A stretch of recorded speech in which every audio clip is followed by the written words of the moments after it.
Si vous voulez bien, on va relire Romains chapitre 10, des versets 8 à 13. Romains chapitre 10, donc c'est notre chapitre référence aujourd'hui, et vous pouvez garder quelque chose dedans, on va relire des versets 8 à 13. La Bible dit, mais que dit-elle? La parole est près de toi, c'est-à-dire dans ta bouche, et dans ton cœur, c'est-à-dire la parole de la foi, laquelle nous prêchons. Que si tu confesses de ta bouche le Seigneur Jésus, et que tu crois dans ton cœur que Dieu l'a ressuscité d'entre les morts, tu seras sauvé. Car c'est avec le cœur que l'homme croit à la droiture, et avec la bouche, la confession est faite à salut. Car l'Écriture dit « Quiconque croit en lui ne sera pas honteux, car il n'y a aucune différence entre le juif et le grec, car le même Seigneur sur tous est riche envers tous ceux qui font appel à lui, car quiconque fera appel au nom du Seigneur sera sauvé. » Et aujourd'hui, on va continuer notre série de sermons sur la méthode d'évangélisation, ce qu'on appelle le soul winning, le fait d'aller évangéliser, le fait de gagner des âmes. Donc c'est la quatrième et c'est la dernière partie, donc c'est comment gagner des âmes, partie 4. Donc on avait étudié ensemble la partie 3, mais ça commence à faire, parce que c'était au mois de novembre, si vous vous rappelez, et je vais revenir rapidement sur ce qu'on avait vu. Mais comme mentionné dans les parties précédentes, c'est vraiment une série très importante, n'est-ce pas? C'est vraiment quelque chose qu'on doit prendre très au sérieux, et je vous encourage vivement à prendre des notes, ou à réécouter si nécessaire.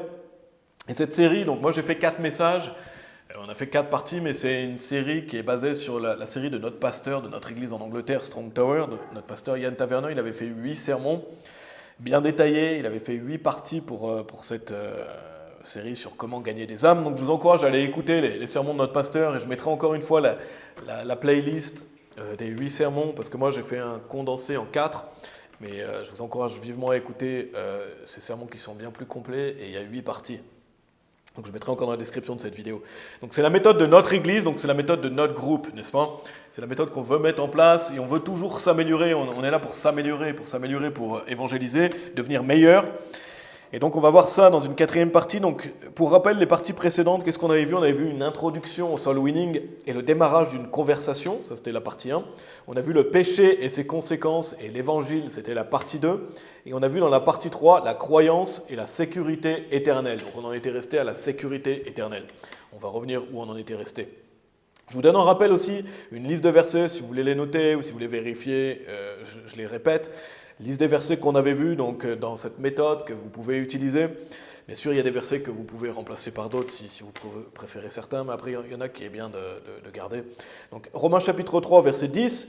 Donc oui, vous pouvez adapter, mais c'est toujours bien de garder une ligne de conduite et de garder cette méthode qui a été attestée et prouvée. Romains chapitre 3, verset 10, Romains chapitre 3, verset 23, Romains chapitre 6, verset 23, c'était la première partie du verset, Apocalypse chapitre 20, verset 14, Apocalypse chapitre 21, verset 8, Apocalypse chapitre 20, verset 10, Romains chapitre 5, verset 8, 1 Jean chapitre 5, verset 7, 2 Corinthiens chapitre 5, verset 21, Actes chapitre 2, verset 31 et 32, Actes chapitre 16, versets 30 et 31, Jean 3, 16, Jean 3, 36, Romains 6, 23, donc la deuxième partie du verset, Éphésiens chapitre 2, versets 8 et 9, on avait vu Galates chapitre 3, verset 26, ou Jean chapitre 1, verset 12, on a vu Hébreux chapitre 12, versets 5 et 6, et Jean chapitre 5, verset 24, c'est là où on en était resté.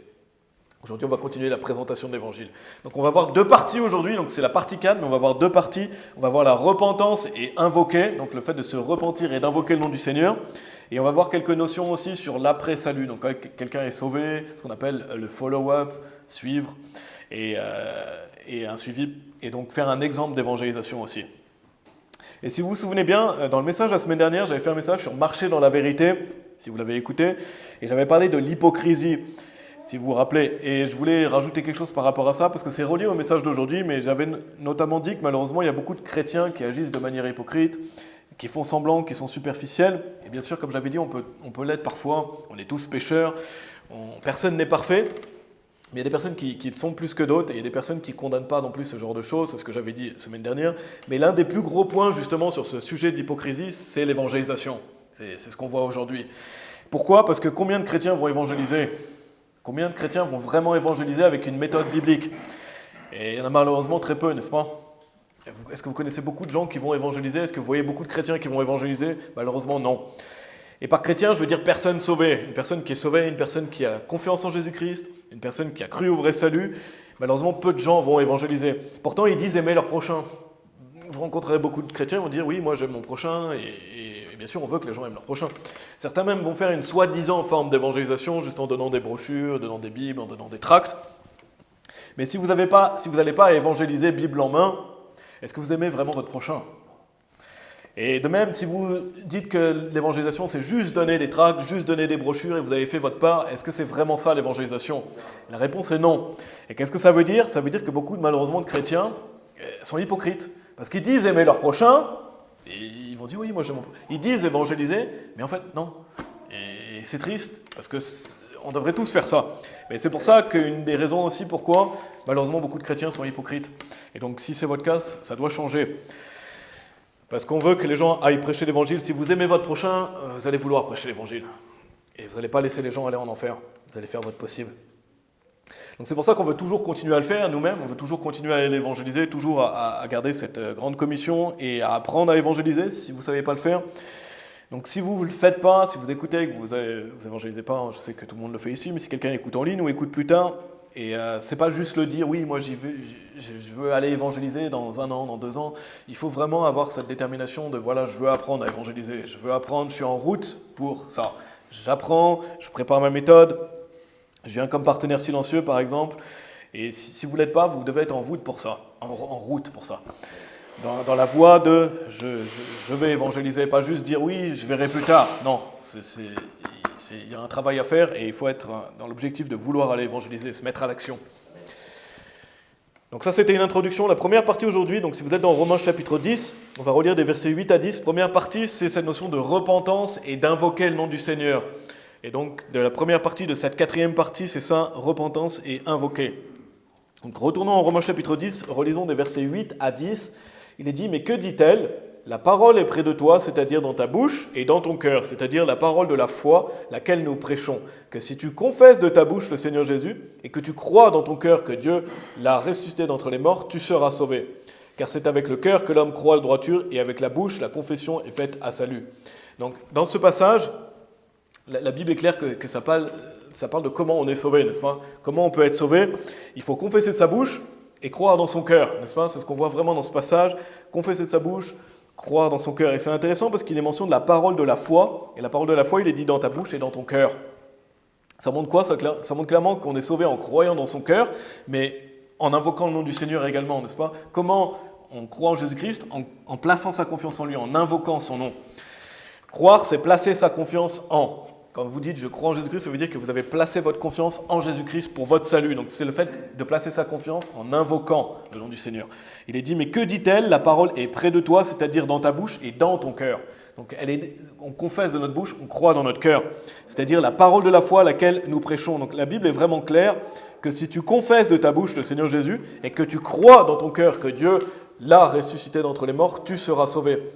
Et malheureusement, le mot repentance, vous le savez, mais le mot repentance, il est souvent utilisé à mauvais escient, n'est-ce pas? Beaucoup de gens prêchent ce qu'on appelle la repentance des péchés pour le salut.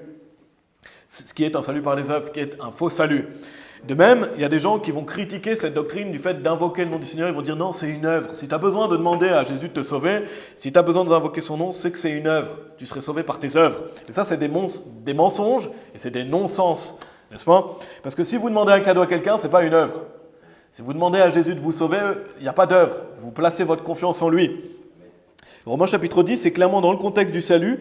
La vraie repentance, ce n'est pas se repentir de ses péchés pour être sauvé parce que ce serait des œuvres.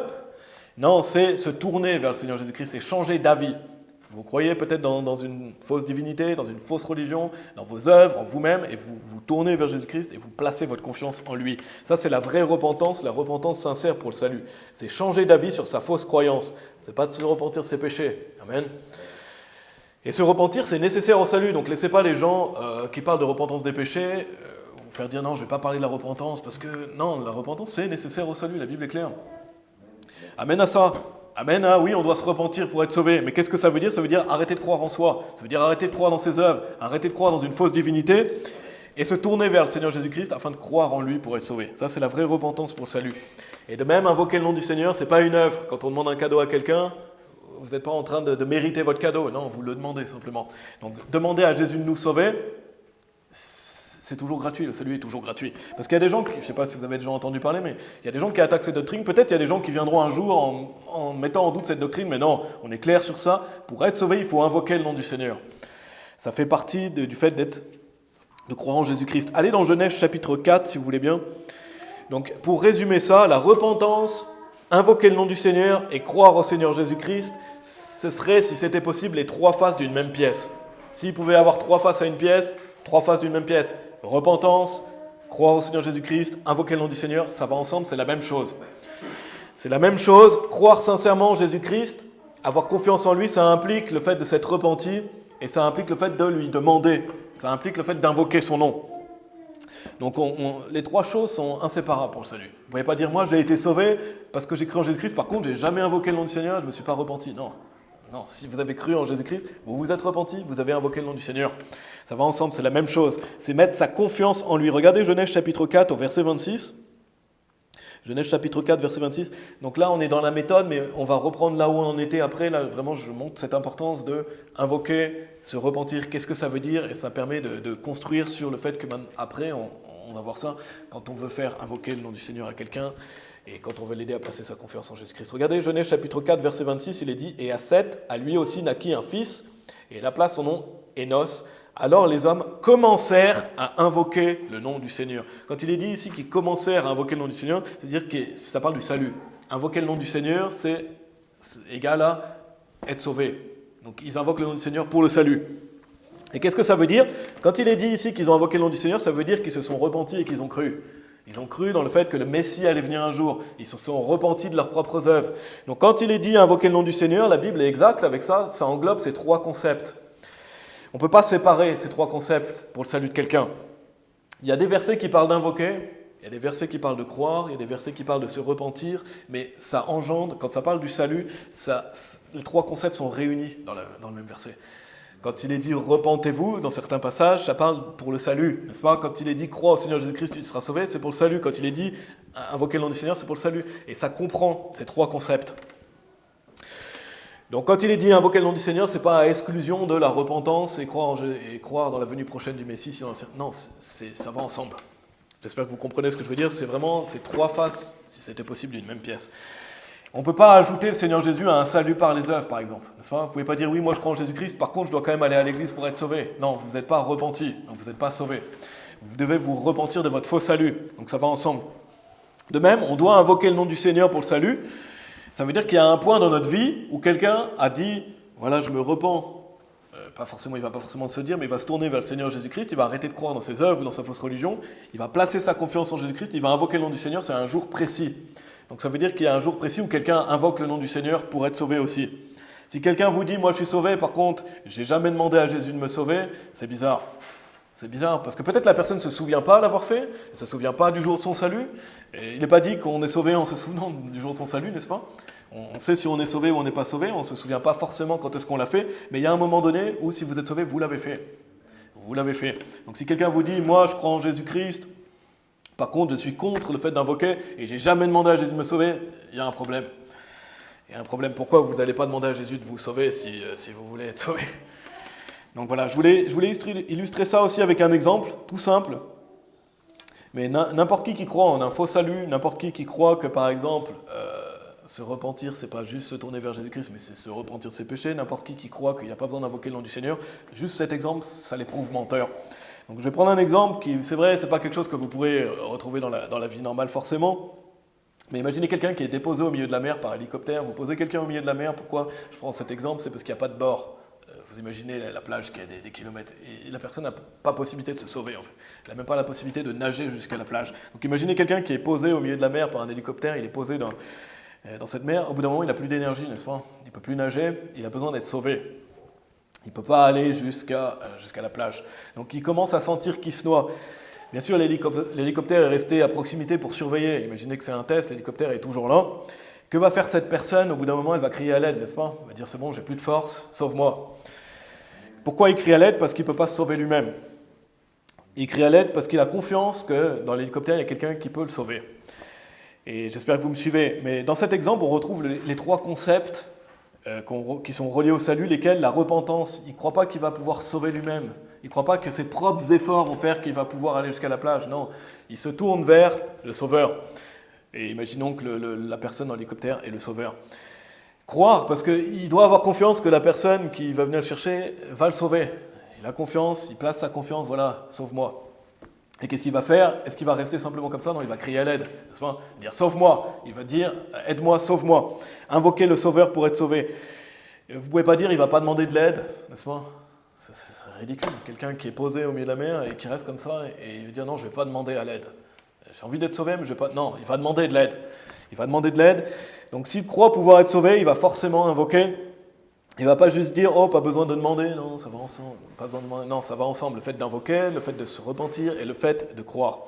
Donc repentance, croire et invoquer, c'est le salut, amen. Ici, ça parle du salut physique de quelqu'un, j'ai pris un exemple, mais on pourrait prendre tout un tas d'autres exemples, mais le salut spirituel, c'est croire, invoquer, se repentir de ses propres œuvres, se tourner vers Jésus, croire en lui en invoquant son nom. Donc c'est assez simple quand on comprend ce principe. Retournez dans Jean chapitre 5, si vous voulez bien.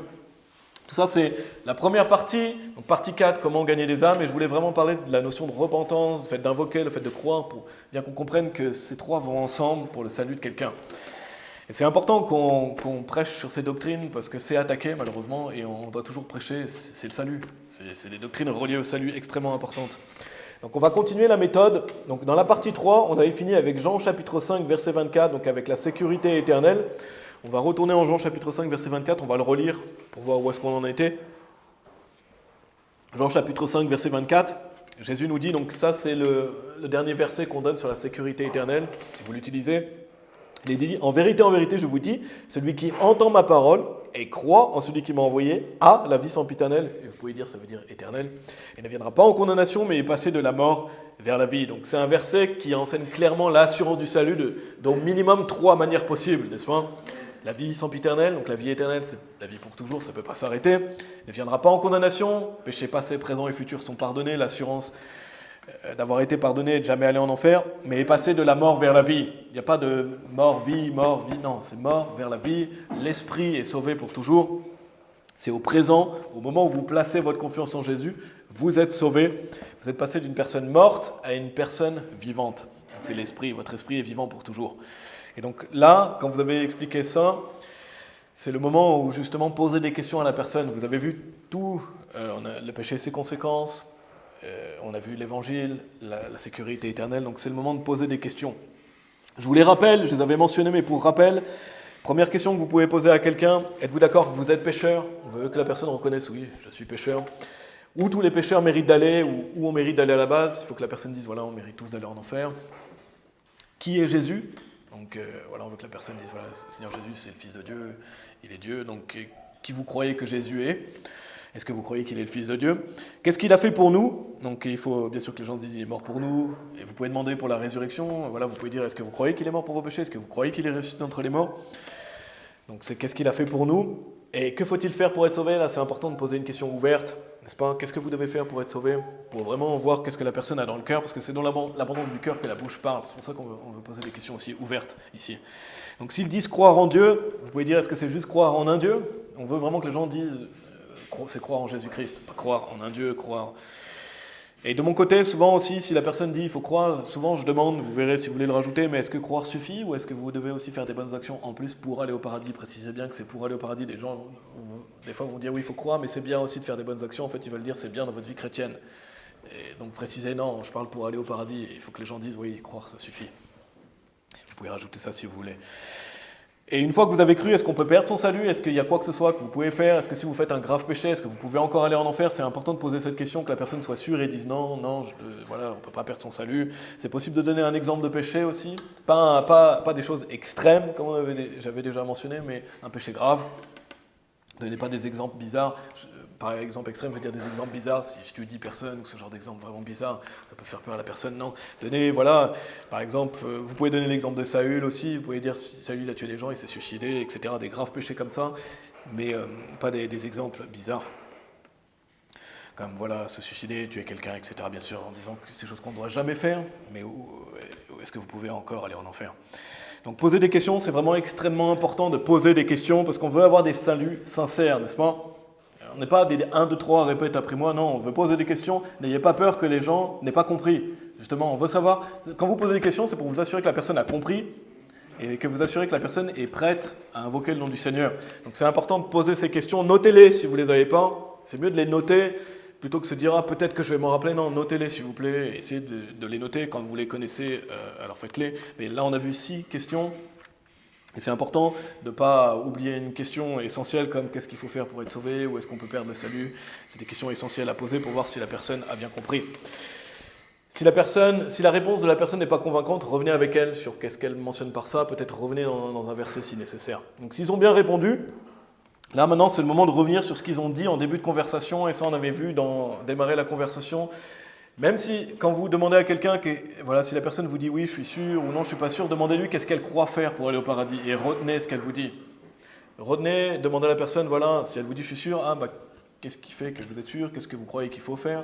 Et si la personne dit non, vous lui dites qu'est-ce que vous croyez qu'il faudrait faire, si jamais vous voulez aller au paradis. Et retenez ce que la personne dit, c'est pour ça que c'est important de le demander au début. Vraiment, n'oubliez pas ça, parce que c'est un point clé de la présentation de l'évangile pour voir si la personne a changé d'avis. Donc, exemple, demandez en début de conversation s'ils sont sûrs d'aller au paradis, s'ils disent oui ou non, demandez ce qu'ils croient faire et retenez ce qu'ils vous disent. Retenez ce qu'ils vous disent pour revenir après dessus.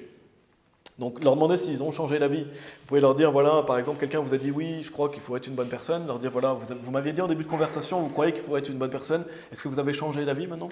Est-ce que c'est différent de ce que vous m'aviez dit avant? Parce que là, ça permet de voir la repentance. Est-ce que la personne a changé d'avis?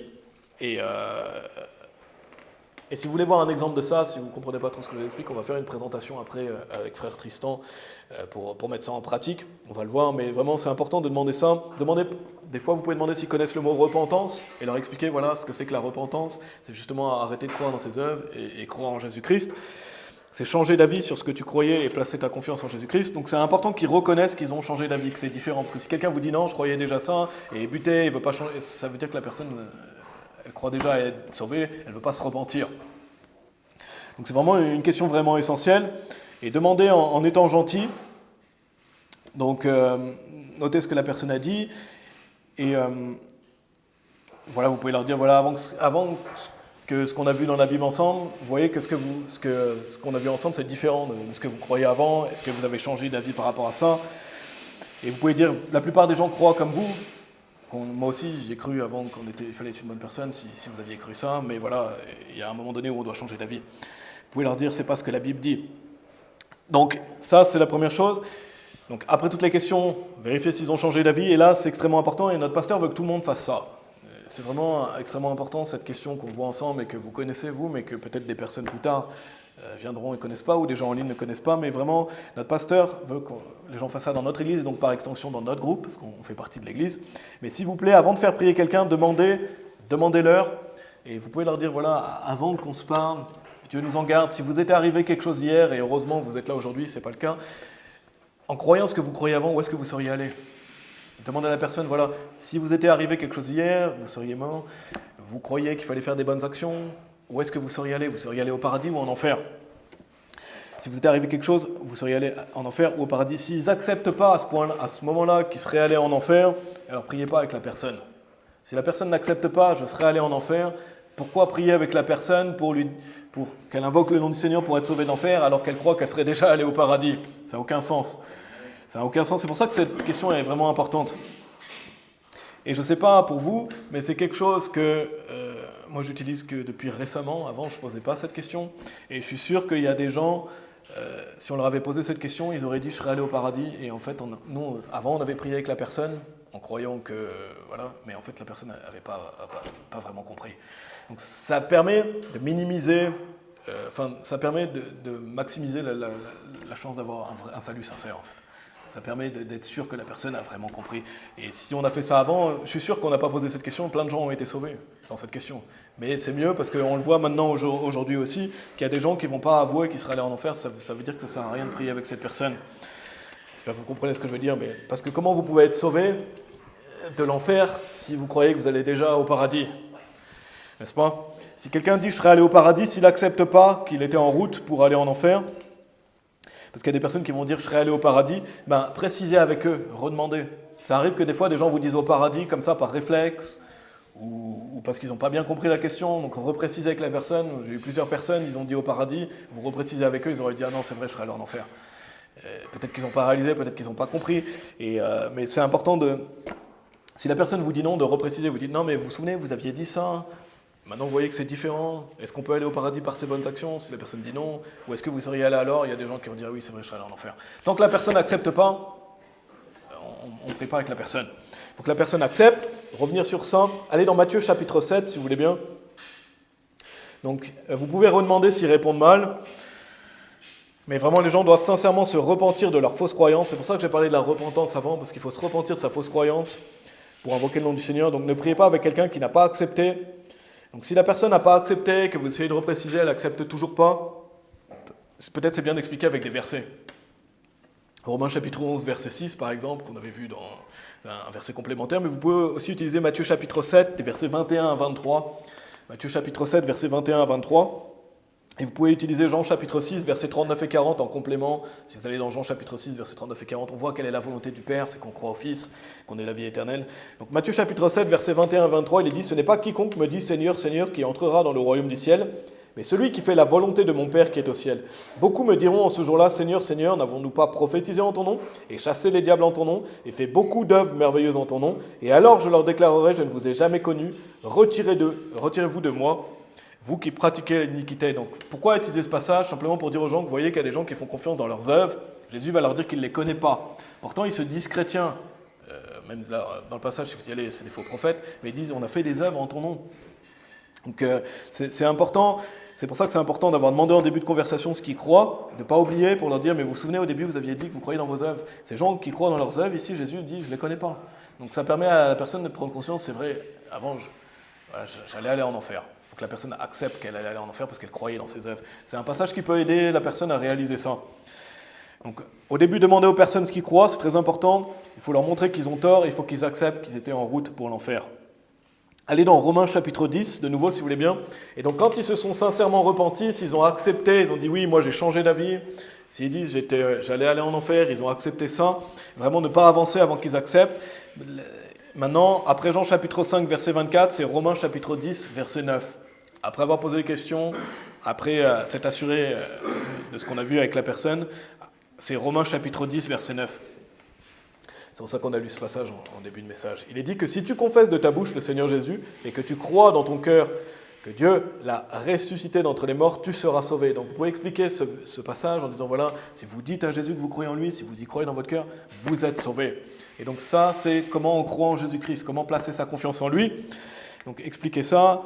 Et vous pouvez après aller aussi dans Romains chapitre 10, verset 13 en complément, si vous voulez, car quiconque fera appel au nom du Seigneur sera sauvé. Donc vous dites à la personne, voilà, on a vu ça ensemble, si vous voulez être sauvé, je vais vous aider à demander, à ce que vous puissiez demander à Jésus de vous sauver, je vais vous aider à placer votre confiance en Jésus-Christ.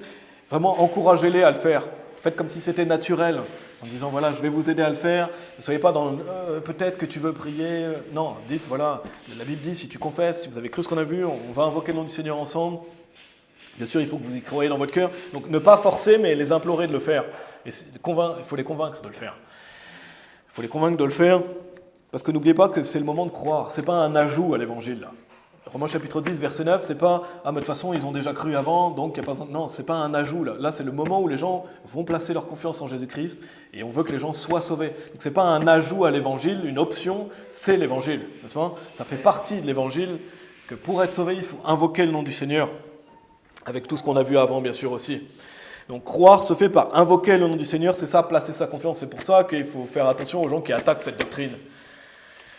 Donc, des personnes peuvent croire, il y a des personnes qui vont peut-être croire tout ce que vous avez présenté avant, ils vont bien répondre, etc., mais ils ne vont pas vouloir invoquer. Ça veut dire que ce n'est pas le moment pour eux d'être sauvés. Et on peut supposer que des gens peut-être vont le faire chez eux, mais il faut essayer de les convaincre de le faire maintenant. Mais si les gens, maintenant, il y a des gens qui maintenant, ils vont bien répondre, vous pensez qu'ils étaient réceptifs, et ils vont rejeter à ce moment-là. Ils vont dire, non, moi de toute façon j'étais déjà sauvé, non, ils vont rejeter Jésus, ils vont rejeter le salut. Ils vont dire qu'ils ont déjà cru ou autre. Là, ça montre que la personne ne s'est pas repentie. Là, de l'abondance du cœur, la bouche parle. Alors bien sûr, dépendant de la personne, on peut l'encourager à le faire, peut-être qu'elle a juste besoin d'encouragement. Mais on voit là des fois qu'il y a des gens qui vont dire non, mais non, je préfère pas le faire. En fait, je ne suis pas prêt à être sauvé. Il y a des gens qui vont peut-être dire ça. Donc c'est pour ça que c'est important, cette doctrine d'invoquer le nom du Seigneur, parce que c'est là où la personne, elle place sa confiance en Jésus-Christ. Donc si la personne elle est nonchalante, elle ne voit pas l'urgence du salut, il y a des fois des gens qui vont dire ah, je le ferai plus tard, ou, etc. Vous pouvez aller dans Luc chapitre 16, on ne va pas y aller aujourd'hui, mais Luc chapitre 16, ça peut montrer l'urgence du salut. Ça peut faire que quelqu'un qui disait non, je le ferai plus tard, que finalement la personne va dire oui, c'est vrai, je vais le faire maintenant. Donc, parce qu'il y a des gens qui peuvent être sauvés après avoir été dans ce passage de Luc chapitre 16. C'est quoi? C'est l'histoire de Lazare et de l'homme riche. Luc chapitre 16, à partir du verset 19, vous pouvez lire dans l'histoire et vous pouvez expliquer que voilà, cet homme il est allé en enfer. Comme vous savez, on a un corps physique, on est fragile, on peut mourir demain. C'est pour que les gens aient peur d'aller en enfer afin qu'ils invoquent le nom du Seigneur. Donc c'est un passage qui peut montrer en plus que l'enfer est éternel, que vous ne voulez pas être cette personne. Donc on veut montrer l'urgence sans forcer la personne, ça peut aider. Donc si la personne dit qu'elle veut le faire plus tard, encouragez-les à faire maintenant, parce qu'il y a des distractions dans la vie, on le sait, n'est-ce pas? La personne va dire, moi je vais le faire plus tard, et en fait la personne ne va peut-être jamais le faire. Donc on croit bien sûr que si quelqu'un répond à la lumière, on espère qu'elle va être sauvée plus tard, mais on ne veut pas les forcer, mais on veut les encourager à le faire. Parce qu'il y a des distractions dans la vie. Donc si la personne se repent, elle est prête à être sauvée, alors le faire. Donc vous pouvez répéter après moi, je vais vous donner un exemple de prière.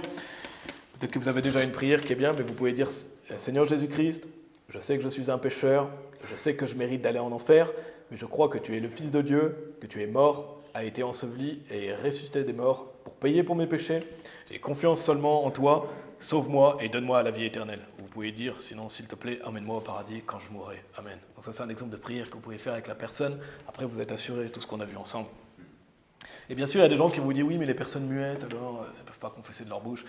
En fait, les gens peuvent parler dans leur cœur. Une personne muette, Dieu va sauver aussi les gens muets, n'est-ce pas? C'est pas parce qu'ils ne peuvent pas parler qu'ils ne vont pas être sauvés. Donc il y a des gens qui vont utiliser des exemples grotesques comme ça en disant, oui, mais une personne muette, elle ne peut pas invoquer le nom du Seigneur. Ils ne sont pas capables de parler, Dieu les entend. Et bien sûr, pour la vaste majorité des gens peuvent parler. Donc les gens doivent invoquer le nom du Seigneur. Quand vous écoutez l'Évangile, vous dites au moins, Seigneur, s'il te plaît, sauve-moi. N'est-ce pas? Donc pour cette partie, les choses à ne pas faire, donc pour conclure cette partie, plusieurs choses à ne pas faire. Donc certaines on a vu à travers déjà, mais ne pas les faire invoquer s'il y a quelque chose qu'ils n'ont pas compris. S'ils n'ont pas compris quelque chose, ne les faites pas invoquer le nom du Seigneur, mais assurez-vous qu'ils aient bien compris. Ce n'est pas une prière de chance non plus, n'est-ce pas? Ce n'est pas parce qu'ils vont prier qu'ils vont on va se dire, je vais le faire prier parce que comme ça il va être sauvé. Non, s'il ne croit pas, il ne va pas être sauvé. Et on invoque le nom du Seigneur en croyant en lui. Donc ce n'est pas une prière de chance. Quelqu'un vous a mal répondu et vous dites, je vais quand même le faire prier, comme ça peut-être qu'il va être sauvé. Non. Pour être sauvé, il faut croire dans son cœur, il faut confesser de sa bouche. C'est pas 1, 2, 3, répète après moi. Donc c'est pas une lucky prayer, une prière de chance. C'est la personne qui invoque le nom du Seigneur par la foi. Donc faire de son mieux pour ça. Bien sûr, on a prié avec des gens qui n'ont pas cru, c'est une certitude. Si vous croyez que tous les gens qui ont prié avec vous ont cru, non. Il y a des gens qui n'ont pas cru. Mais si vous êtes assuré qu'ils ont compris, si vous avez prêché l'évangile, si vous avez fait avouer que les gens ont mérité d'aller en enfer, alors vous avez fait de votre mieux. Après, c'est entre la personne et Dieu, on ne peut pas forcer les gens. Nous, on peut se fier que ce qu'ils disent. Donc ça peut arriver qu'il y a des gens à qui vous avez prié qui n'ont pas cru, mais ça peut arriver aussi qu'il y a des gens avec qui vous n'avez pas crié, mais qui vont croire plus tard aussi. Donc certaines personnes qui n'ont pas cru vont peut-être croire plus tard. Donc ne pas abandonner, quelque chose à éviter aussi, n'abandonnez pas s'ils sont hésitants ou disent qu'ils vont le faire plus tard. Donc voilà, on veut vraiment convaincre la personne, aller dans Luc chapitre 16 si c'est le cas, ne pas forcer mais encourager. Donc ça c'était la première partie, aller dans Actes chapitre 8, si vous voulez bien, première partie c'est invoquer, la repentance c'est le fait d'invoquer, donc on a vu à travers Romains chapitre 10 verset 9 et Romains chapitre 10 verset 13, si la personne a bien répondu, on veut aider la personne à invoquer le nom du Seigneur. Maintenant, si la personne a cru, on va voir dans cette deuxième partie, cette quatrième partie de comment gagner des âmes, c'est ce qu'on appelle le follow-up, donc le suivi. Et un exemple d'évangélisation, on va faire un exemple avec frère Tristan par la suite. Donc si la personne a invoqué le nom du Seigneur, Dieu soit loué, et vous pouvez vous réjouir avec la personne, vous pouvez dire, voilà, Dieu soit loué, si vous avez cru en Jésus-Christ, félicitations, vous êtes enfant de Dieu, et c'est pas, vous avez prié, vous en allez, non, vous voulez dire félicitations, si vous avez cru, vous êtes sauvé. Et si vous avez fait votre mieux, vous dites que la personne est sauvée. Alors vous pouvez parler un peu de la vie chrétienne, notamment à travers Actes chapitre 8. Regardez, on va lire à partir du verset 34. C'est un bon passage, si vous voulez aller dans un passage pour expliquer la vie chrétienne. Actes chapitre 8, verset 34 et les suivants. Donc c'est l'histoire de l'eunuque et Philippe. Pardon. Il est dit au verset 34, « Et l'eunuque répondit à Philippe et dit, « Je te prie, de qui le prophète dit-il cela? De lui-même ou d'un autre homme ?» Alors Philippe ouvrit sa bouche et commença la même écriture et lui prêcha Jésus. Et comme ils continuaient leur chemin, il va à une certaine eau, et l'eunuque dit, vois, il y a ici de l'eau, qu'est-ce qui m'empêche d'être baptisé? Et Philippe dit, si tu crois de tout ton cœur, tu le peux. Et il répondit et dit, je crois que Jésus-Christ est le Fils de Dieu. Et il commanda que le chariot s'arrête, et ils descendirent tous deux dans l'eau, tous deux, Philippe et l'eunuque, et il le baptisa. Donc on veut les encourager à quoi? À se faire baptiser. Alors expliquer que maintenant vous avez cru, Dieu soit loué, mais Dieu a une ordonnance, et un commandement vraiment important, c'est de se faire baptiser. Et ce passage montre que c'est un baptême par immersion et qui se fait après le salut. Qu'est-ce qui m'empêche d'être baptisé? D'abord, tu dois croire. Si vous avez cru aujourd'hui, vous pouvez vous faire baptiser, et c'est un commandement de Dieu. Faites-leur bien comprendre que c'est après le salut et que c'est par immersion.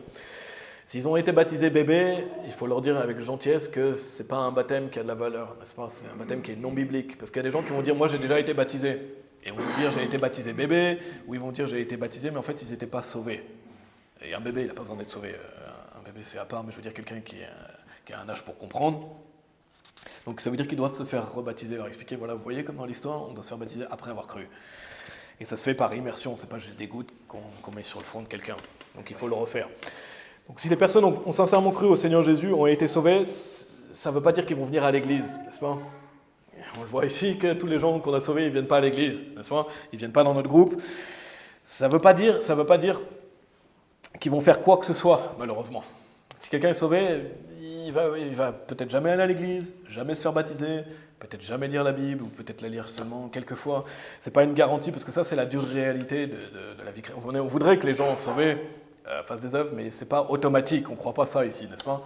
On croit qu'une fois que quelqu'un est sauvé, il a le choix. Il a le choix. On a tous un choix à faire, le choix d'être disciple. Donc il faut s'en rappeler, parce que ça peut être frustrant des fois. N'est-ce pas, quand vous savez que vous avez des gens sauvés, que les gens ne viennent pas, il y a des gens qui vont vous dire oui, je viendrai la semaine prochaine, et vous les attendez, et ils ne viennent toujours pas. Ça peut être frustrant parce que malheureusement, c'est la réalité, mais peu de gens, après être sauvés, veulent être disciples.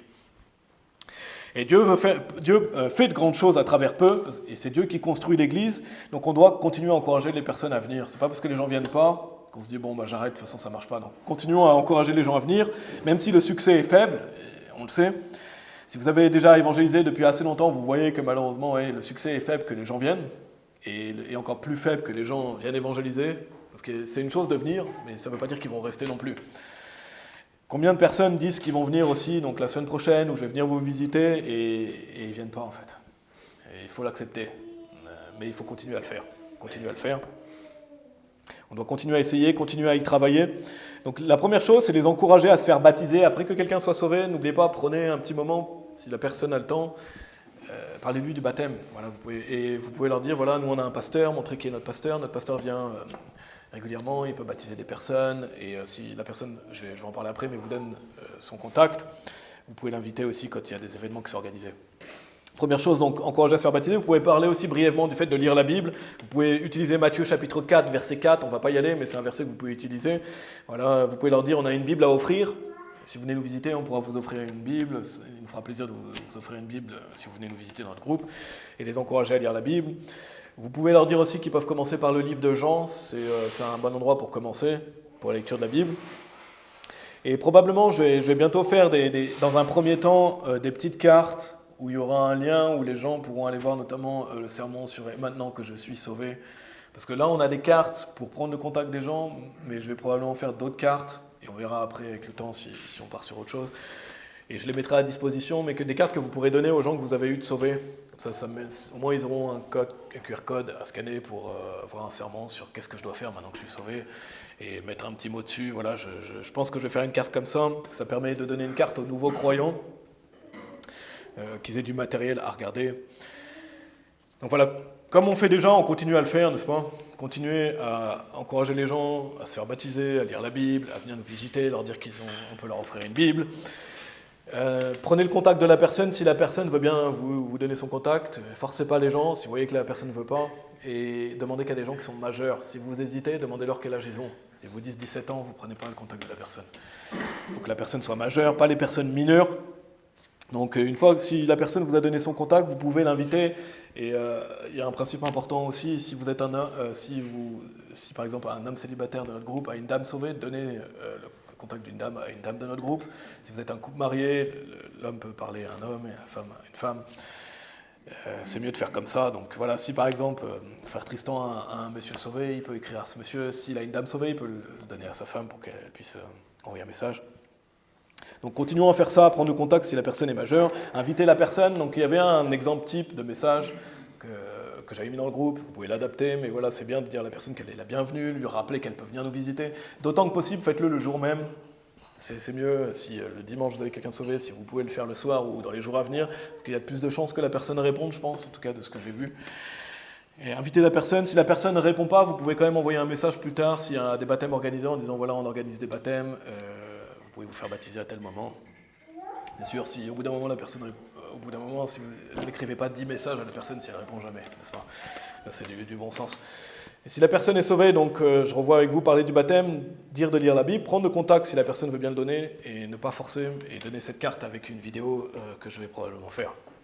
Et vous pouvez finir avec une question en disant voilà, j'espère qu'on se reverra, mais si on se revoit jamais, où est-ce qu'on se reverra un jour? Vous pouvez finir la conversation avec ça pour que la personne vous dise au paradis. Si elle vous dit on se reverra en enfer, il y a un problème. On veut que la personne dise on se reverra au paradis. Ou si la personne vous dit je sais pas trop.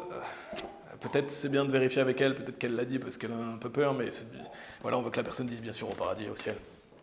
Peut-être qu'elle va vous dire, je sais pas pour vous, mais pour moi je sais. Non, ça n'arrive pas ça, généralement. Donc n'oublions pas aussi, c'est un principe important par rapport au suivi, qu'il y a des personnes qui vont venir, ils ne vont pas rester, malheureusement. Ils ne vont pas forcément aimer la prédication biblique, c'est pas parce que quelqu'un vient qu'il va aimer la prédication dure. Malheureusement, il y a peu de disciples. Donc ne soyez pas frustrés si les gens viennent et ne restent pas, on ne peut pas les forcer, on peut les encourager, mais ils doivent venir de leur plein gré, n'est-ce pas? Seigneur Jésus dit « Suivez-moi, et je vous ferai pécheur d'hommes ». Peut-être qu'ils ne sont pas prêts non plus, peut-être que ça peut leur prendre du temps. Pour ajouter aussi, oui, si vous prêchez à plusieurs personnes, si par exemple vous avez un groupe de 2-3 personnes, si vous prêchez à 2-3 personnes, vraiment focalisez-vous sur la personne qui écoute. Si vous avez un groupe de 3 personnes, vous voyez qu'il n'y en a qu'un qui écoute, focalisez-vous sur cette personne. Focalisez-vous sur cette personne qui est attentive parce qu'on ne veut pas perdre trop de temps avec les gens qui ne sont pas réceptifs, on va se focaliser sur la personne qui est réceptive. Alors vous pouvez redresser l'attention, mais vraiment, ça se voit quand quelqu'un est plus attentif. Si vous voyez quelqu'un décroche, laissez cette personne décrocher au bout d'un moment. Vous n'allez pas toujours vous focaliser sur la personne qui en fait, elle ne veut pas. Focalisez-vous sur la personne qui est réceptive. Donc regardez bien, soyez attentifs. Ne pas perdre celui qui est réceptif en étant trop focus sur ceux qui ne le sont pas. Et après, vous pouvez revenir sur les autres après. Mais si même quand vous posez des questions, des fois ça arrive, vous posez des questions, il y a 3 personnes, il y en a 2 qui répondent bien, il y en a un qui répond mal. Finissez déjà avec les 2 et après revenez peut-être avec la 3e personne. Mais parce que sinon, ça se trouve, vous allez perdre les 2, vous allez perdre toutes les personnes en même temps. Donc avec un groupe, c'est bien de demander l'attention. Un partenaire silencieux aussi, il peut aider. Il peut prendre quelqu'un à part qui dérange, ou s'il y a un trop gros groupe, voilà, vous pouvez vous organiser à 2. Donc pour la préparation, prenons toujours des brochures, bien sûr, qui sont à disposition. Prenez des brochures en français, en anglais, en espagnol, des cartes contacts et autres. Préparons nos Bibles voilà, pour améliorer la méthode par rapport à ce qu'on a vu ensemble. C'est important d'améliorer notre méthode. Donc posons des questions, assurons-nous qu'ils répondent bien aux questions, qu'ils ont changé d'avis et qu'ils reconnaissent qu'ils étaient en route pour l'enfer. C'est ce qu'on a vu principalement aujourd'hui. Maintenant, on va montrer un exemple avec frère Tristan d'évangélisation. Il y a juste une autre chose que je veux préciser avant. Par rapport à tout ce qu'on a vu ensemble, je ne dis pas que je suis le meilleur soul winner, je ne dis pas que quelqu'un ici est le meilleur soul winner. On apprend toujours, n'est-ce pas? On apprend toujours à évangéliser. Mais ça, c'est une bonne méthode. C'est une bonne méthode qui a été approuvée, qui a été testée, qui a porté du fruit. C'est interactif, comme on a pu voir ensemble. C'est assez simple, c'est efficace. Donc je vous encourage à avoir une méthode comme ça. Peut-être si vous voulez utiliser 1 Pierre 2,24 au lieu de 2 Corinthiens chapitre 5, verset 21 par exemple. C'est pas une grosse différence. Mais c'est une bonne méthode à apprendre parce qu'on veut toujours s'améliorer. Donc on va faire un exemple d'évangélisation. Tu peux venir, Tristan. Donc on met en scène comme si je rencontrais quelqu'un dans la rue, comme ça vous voyez un peu comment c'est et comment ça se passe. Bonjour monsieur, on donne ces invitations, on est chrétiens baptistes, on est de Tourfort Baptiste, on a un groupe ici, si vous voulez regarder, donc on se réunit au Casar le dimanche, on est un groupe chrétien baptiste. Est-ce que vous êtes chrétien vous-même? Oui, moi je suis catholique. D'accord. Vous allez dans une église ici? Oui, je vais à l'église Notre-Dame, la basilique là à côté. D'accord. Et plus important que ça, voilà, on invite les gens à venir dans notre groupe, si vous voulez venir. On pose cette question à tout le monde. Est-ce que vous avez l'assurance à 100% d'aller au paradis? Parce que vous savez que la Bible parle du paradis et de l'enfer. Est-ce que vous-même, vous êtes sûr d'aller au paradis? Non? Pas du tout, non. Ok. Et si, si quelqu'un vous demandait qu'est-ce qu'il faut faire pour aller au paradis, qu'est-ce que vous croyez qu'il faudrait faire pour aller au paradis? Moi je suis baptisé. baptisé. D'accord. Vous croyez que c'est le baptême, les bonnes actions? Oui, suivre l'Église. D'accord. La Bible dit quelque chose de différent. Si vous avez quelques minutes, je peux vous montrer dans la Bible, et vous verrez qu'il n'y a qu'une seule chose à faire pour vous assurer d'aller au paradis. Vous voulez bien qu'on regarde ensemble? Ouais, volontiers. Ouais. Super. Il y a peut-être des concepts que vous connaissez déjà. On va aller dans Romains chapitre 3 au verset 10, il est dit « Comme il est écrit, il n'y en a aucun de droit, non, pas un seul. » Donc je pense que vous savez déjà, personne n'est parfait. N'est-ce Ouais. pas? Ça veut dire qu'on a tous commis des péchés. Est-ce que vous auriez un exemple de péché à me donner? Mentir. Mentir, ouais. Mentir, c'est un péché. Et vous êtes d'accord qu'on a tous déjà menti? Si on est honnête, on sait qu'on a menti. Tout le monde a menti. Oui, et la Bible nous dit « Car tous ont péché et n'atteignent pas à la gloire de Dieu. » Donc Dieu nous dit, voilà, on est tous pécheurs, on ne peut pas atteindre sa gloire. Ça veut dire qu'on a besoin d'être pardonné de nos péchés si on va aller au paradis. Et je ne sais pas si vous saviez, mais il y a une conséquence au péché. Est-ce que vous savez quelle est la conséquence du fait qu'on est dans nos péchés, qu'on est pécheur? L'enfer. Oui, c'est l'enfer. Dans Romains chapitre 6, on va voir le début du verset 23, il est dit « Car le salaire du péché est la mort ». Ça veut dire que puisqu'on a commis des péchés, qu'on a enfreint la loi de Dieu et que Dieu est parfait, on mérite tous d'aller dans un lieu qui s'appelle l'enfer, comme vous avez dit. Et je vais vous montrer un passage où il y a toute une liste de péchés dans Apocalypse. Ici, il est dit « Mais les craintifs, et les incrédules, et les abominables, et les meurtriers, et les proxénètes, et les sorciers, et les idolâtres ». Et notez bien qu'il est dit « Et tous les menteurs ». Et comme vous avez dit, on a tous déjà menti. Et du coup, est-ce qu'on est tous dans cette liste, vous croyez? Tout le monde a menti. Exactement. Et où est-ce que vont tous les menteurs? Il est dit, auront leur part dans le lac qui brûle avec le feu et le soufre, qui est la seconde mort. Donc la Bible nous dit, puisqu'on a commis des péchés, on a tous menti, on mérite tous d'aller en enfer. Et je ne sais pas si vous saviez, mais l'enfer, c'est un lieu qui est éternel. Les gens qui vont en enfer, ils sont pour toute l'éternité. Par exemple, ici, dans Apocalypse chapitre 20, à la fin du verset 10, il est dit, et ils seront tourmentés jour et nuit pour toujours et à jamais. Donc c'est un lieu où on n'a pas envie d'aller, vous êtes d'accord? Je ne pense pas que vous avez envie d'aller en enfer, Non. de brûler pour toujours. Non. Est-ce que vous croyez que Dieu veut qu'on aille en enfer? Non, Dieu est amour. Exactement. Dieu nous avertit, parce que Dieu est juste, donc il nous dit qu'on mérite tous d'aller en enfer, mais vous avez raison, Dieu nous aime, donc il a pourvu une solution pour nous sauver de l'enfer. Ici, il est dit, mais Dieu dirige son amour vers nous, en ce que, pendant que nous étions encore pécheurs, Christ mourut pour nous. Donc qu'est-ce que Dieu a fait par amour pour nous? Il a envoyé Jésus-Christ. Et est-ce que vous savez qui est Jésus-Christ? Qui il est pour vous? Il est le Fils de Dieu. Oui, il est le Fils de Dieu, exactement. Il a été envoyé par le Père. Est-ce que vous connaissez la Trinité aussi? Oui, bien sûr. Le Père, D'accord. le Fils et l'Esprit Saint. Super. Oui, je vais vous montrer un verset pour juste vous le confirmer, mais il est dit car il y en a trois qui attestent dans le ciel, le Père, donc c'est Dieu le Père, la parole c'est le Fils, c'est Dieu le Fils, le Seigneur Jésus-Christ, et l'Esprit Saint, et ces trois-là sont un. Donc Dieu et trois personnes, ce qu'on appelle communément la Trinité, mais un seul Dieu. Donc le Père a envoyé le Fils. Et si vous êtes familier un peu avec qui est Jésus-Christ, il est venu sur terre, il a fait des miracles, il a guéri des gens. Et comme vous savez, malheureusement, il a été pris par des mauvaises personnes, mais heureusement pour nous, parce qu'il est venu se sacrifier pour nous. Mais est-ce que vous savez pourquoi il est mort sur la croix, justement? Pourquoi Jésus-Christ est venu et qu'il s'est laissé, parce qu'il est Dieu, comme on a vu, il s'est laissé faire et il est mort sur la croix pour Il est nous. mort pour nous. Ouais, Il est mort voilà. pour nos péchés. Oui, exactement. Il est dit dans 2 Corinthiens chapitre 5, verset 21, « Car il a fait être péché pour nous, celui qui n'a connu aucun péché, afin que nous puissions être faits la droiture de Dieu en lui. » Donc ça veut dire qu'il a porté nos péchés, il est mort pour nous. Donc je disais malheureusement dans le sens, voilà, des gens l'ont le fouetté, crucifié, mais heureusement pour nous, il a été fait péché pour nous. Et celui qui n'a connu aucun péché, parce que le Seigneur Jésus n'a jamais péché. Il est parfait, il est Dieu. Et donc il est mort pour nos péchés, il a été enseveli. Et est-ce que vous savez ce qui est arrivé 3 jours après? Il est ressuscité. Il est ressuscité, ça veut dire qu'il est revenu à la vie, exactement. Il y a un passage ici qui nous parle d'une prophétie justement de la résurrection de Jésus-Christ dans Actes. Il est dit, lui, voyant cela d'avance, parla de la résurrection de Christ, que son âme n'a pas été laissée en enfer, que sa chair non plus n'a pas vu la corruption. Donc il est clair ici qu'il est ressuscité. Je ne sais pas si vous saviez, mais quand il a été enseveli, la Bible dit que son âme est allée en enfer. Il dit que son âme n'a pas été laissée en enfer. Pourquoi? Parce qu'il est allé en enfer payer pour nos péchés. Il fallait qu'il meure sur la croix pour nos péchés, qu'il aille en enfer et qu'il ressuscite le 3e jour. Donc ça, c'est ce qu'il a fait pour nous. On mérite tous d'aller en enfer à cause de nos péchés, mais Dieu le Père a envoyé son Fils qui est mort pour nous et ressuscité. Est-ce que vous pensez qu'on va tous automatiquement aller au paradis alors? Non. Non, exactement. Il y a une seule chose qu'on doit faire, c'est ce que je vais vous montrer maintenant.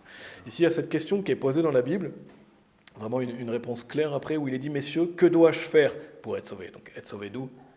De l'enfer. De l'enfer, exactement. Donc ça veut dire comment on peut aller au paradis. Et il dit, crois au Seigneur Jésus-Christ et tu seras sauvé et ta maison. Donc vous voyez ce que dit la Bible? Elle dit de croire au Seigneur Jésus-Christ. Est-ce qu'il est dit d'être une bonne personne? Non. De faire des bonnes actions?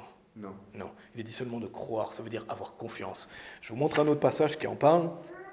Dans Jean chapitre 3, c'est le Seigneur Jésus qui nous dit lui-même au verset 16, « Car Dieu aima tant le monde qu'il donna son seul Fils engendré, donc en parlant du Seigneur Jésus-Christ, afin que quiconque croit en lui ne périsse, mais ait la vie sempiternelle, donc la vie éternelle. » La Bible dit que si vous croyez en Jésus-Christ, vous ne pouvez pas périr, donc il est mention encore de croire.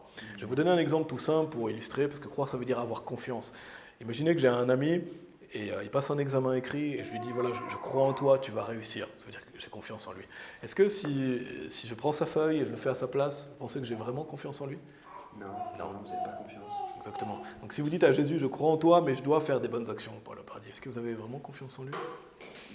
Non, j'ai confiance en moi-même. Exactement. Parce que si vous croyez dans vos bonnes actions, vous ne croyez pas en Jésus-Christ, vous croyez en vous-même. Et où va aller cette personne, du coup, si elle croit en elle-même? Est-ce qu'elle va aller au paradis ou en enfer? Elle va aller en enfer.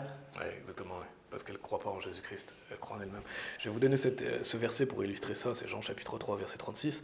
Il est dit, celui qui croit au Fils a la vie sempiternelle. Donc vous voyez, c'est au moment présent, vous avez la vie éternelle. Et celui qui ne croit pas le Fils ne verra pas la vie, mais le courroux de Dieu demeure sur lui. Ça veut dire qu'il n'y a que deux types de personnes. Le pécheur numéro un, il croit dans ses bonnes actions, il croit qu'il faut mériter sa place pour le paradis, il croit qu'il faut aller à l'église. Où est-ce que cette personne va aller, à votre avis? Cette personne qui croit dans ses bonnes actions. Elle va aller en enfer, elle a le courroux de Dieu Exactement. sur elle, en fait. Et quelqu'un qui croit en Jésus-Christ, où est-ce qu'il va aller? Au paradis, il a la vie éternelle. Oui, exactement, il a la vie éternelle. Et on avait vu que celui qui croit, il est dit, ne périsse pas. Donc il ne périt pas, ça veut dire qu'il ne peut pas aller en enfer, mais il a la vie éternelle, ça veut dire qu'il va aller au paradis. On va aller dans Romains chapitre 6, on avait vu le début du verset 23, on va lire la suite, où il était dit, car le salaire du péché est la mort. Donc souvenez-vous, chacun d'entre nous, on est pécheur, on mérite d'aller en enfer.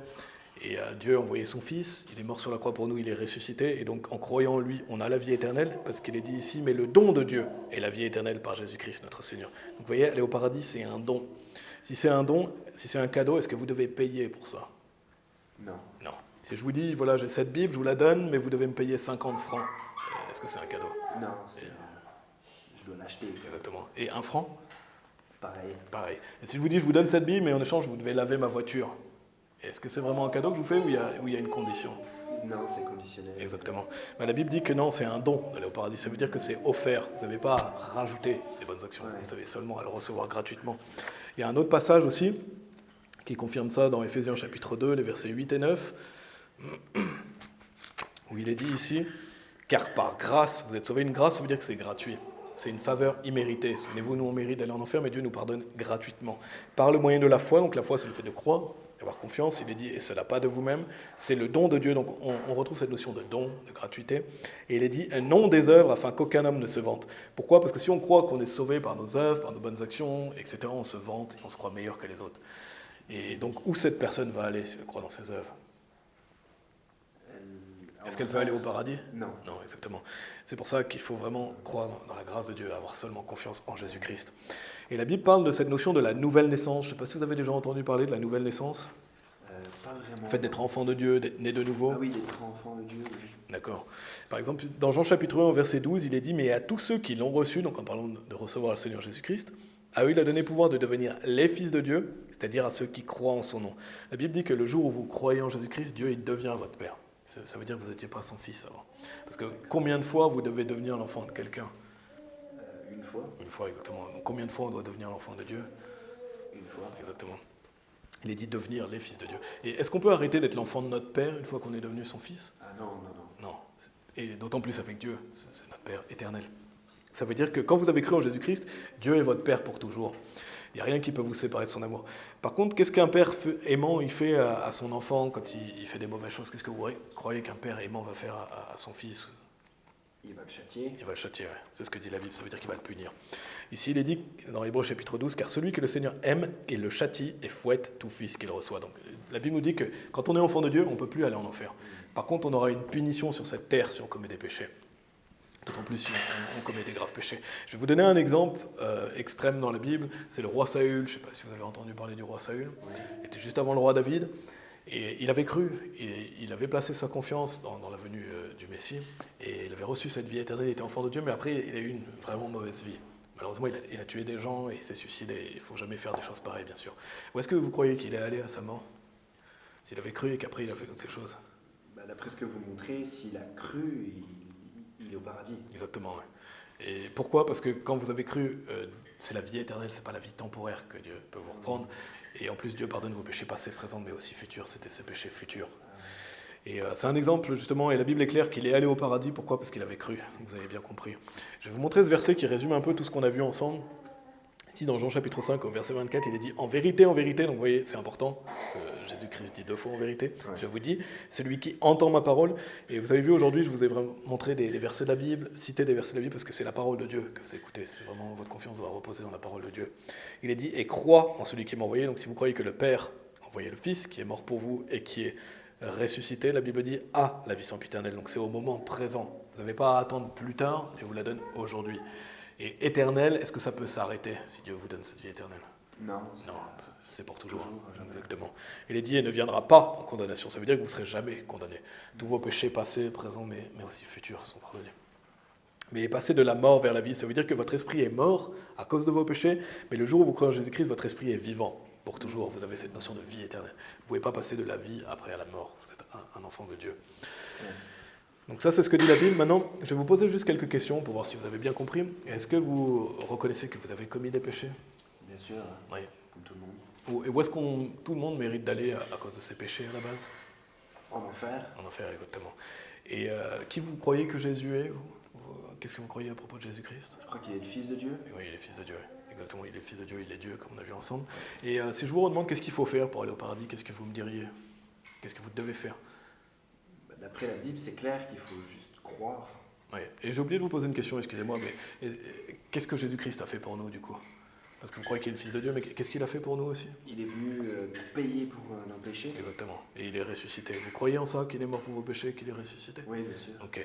Donc vous avez dit de croire. Est-ce que vous pensez que croire, ça suffit, ou vous devez quand même aussi faire des bonnes actions en plus pour aller au paradis? D'après la Bible, c'est juste croire. Exactement, oui. Parce que sinon, vous n'auriez pas confiance en lui. Pas à dire que vous croyez en lui si vous devez rajouter vos bonnes actions. Exactement. Et Dieu nous en garde, mais voilà, si vous avez reçu la vie éternelle et que vous faites un grave péché, est-ce que, je dis Dieu nous en garde parce que voilà, on ne veut pas commettre de graves péchés, mais si vous arrivez de faire un grave péché, est-ce que Dieu pourrait vous reprendre cette vie éternelle? Est-ce que vous pourriez perdre la vie éternelle et aller en enfer? Non, parce que la Bible promet qu'on ne périra pas. Exactement, oui. Vous avez cette vie éternelle, vous êtes enfant de Dieu, ça ne peut pas s'arrêter. Ouais. Et si, voilà, un jour vous êtes en colère, et il ne faut jamais faire ça, mais que vous tuez quelqu'un, est-ce que vous perdriez quand même ce salut? Non.